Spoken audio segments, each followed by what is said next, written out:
yung AHOF din po, we're preparing really hard po. Like, masasabi ko po talaga na pinibigay po namin yung blood, sweat, and tears namin sa pagpe-prepare para po makapagbigay kami ng magandang result po. And para na rin po mapakita rin po sa mga fans and sa mga tao po kung gaano po namin talaga gustong ipakita kung sino po kami as AHOF. And syempre po, hindi lang naman po as AHOF and syempre as a Filipino rin po. How proud are you as a Filipino na maging bahagi ng AHOF? At ikaw lang yung Pinoy. Yes po. Actually po, like yung mga ganitong klaseng bagay na nangyayari ngayon, at the moment, hanggang ngayon po, sa totoo lang, parang totoo po siya, parang ganun. Kasi bata pa lang po, like pangarap ko na rin po talaga na maging, specifically po, maging idol sa Korea po. And seeing po na marami rin pong tao talaga na naniniwala po and parang ganun lang din po ako dati. Like tinitingala ko lang din po yung mga idols na nakikita ko sa TV. And then right now, parang ako na po yung nakakagawa nun and nakaka-influence sa ibang tao. Sobrang alam niyo po yung sobrang sarap sa feeling to the point ang sakit sa dibdib. Parang ganun po. Gano'n ka na ba ka-excited na mag-debut next month? Kung i-compare ko po siya, to the point na mahirap na po matulog. Ganun po siya. Kasi po, grabe po talaga yung ginagawa po namin preparation para po mapakita yung maganda. Mas masabi ko po na perfect na result para po mapakita sa mga. Kaya po, lalo po na ngayon po na pabalik-balik din po ako sa Pilipinas. Sobrang excited po ako na isama rin po yung mga members kasi alam ko rin po kung gaano sila ka-excited pumunta dito sa Pilipinas, lalo na po gusto rin po namin ma-meet yung mga fans. Sinabagin mo yung preparation. Ano yung mga preparation mo for the debut sa AHOF?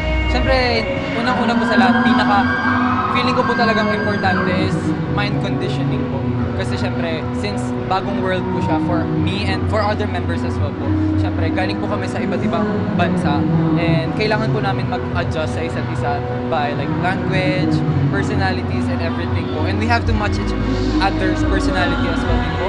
And syempre po, kasama na rin po yung training, like skill training po, nandun na po lahat. And syempre po, bukod po sa skills and personalities and all, feeling ko rin po yung chemistry rin po talaga ng group.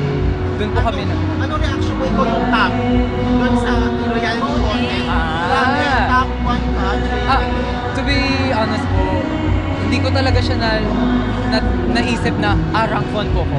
Ako po yung number 1. Kasi during that moment po, pinag-pray ko lang talaga na masama ko yung buong group ko. Kasi inisip ko po, kung ako lang din naman po yung mag-debut mag-isa, parang wala rin pong point for me. Kasi bukod po sa pinangarap ko po maging idol, pinangarap ko rin po talaga magkaroon ng members na makakasama ko, gawin yung bagay na gusto ko po. Parang ganun.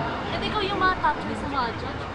Yes. Gano'n kabigat yung pressure? Actually, at first po, pressure po, kasi nga po, yung expectations and all. But seeing po kung gaano kalakas, at saka gaano karami yung tiwala and support na binibigay talaga ng mga tao sa akin. Kahit po, hindi lang Filipinos, kasi alam po natin kung gaano talaga kalaki at grabe mag-support yung mga Filipinos. And seeing din po na yung mga ibang countries din po, taga-ibang countries din po, like nagkakaroon sila ng kumbaga attention and interest po, lalo na dinadala ko po yung Pilipinas. Kaya sobrang fulfilling po. Sinong JL ang aasahan natin sa AHOF? Ang masasabi ko lang po, kung sino po yung nakilala niyong JL since before. Kasi as of now din po, feeling ko wala rin po talaga nagbago for me. Parang kumbaga, nagkaroon lang din po ako ng family, bagong family na makakasama ko po sa journey na tatahakin ko po. Tinapaas ambassador ng Pilipinas. Yeah. Wow. Ano yung masasabi na ikaw yung tinap nila? Actually, at first, parang ako? Parang ganun po na, ako po ba talaga? Kasi even before pa po ako pumunta ng Korea, and I think, bata pa lang po talaga ako, like parang sobrang hilig ko po talaga kasi sa drinks and all.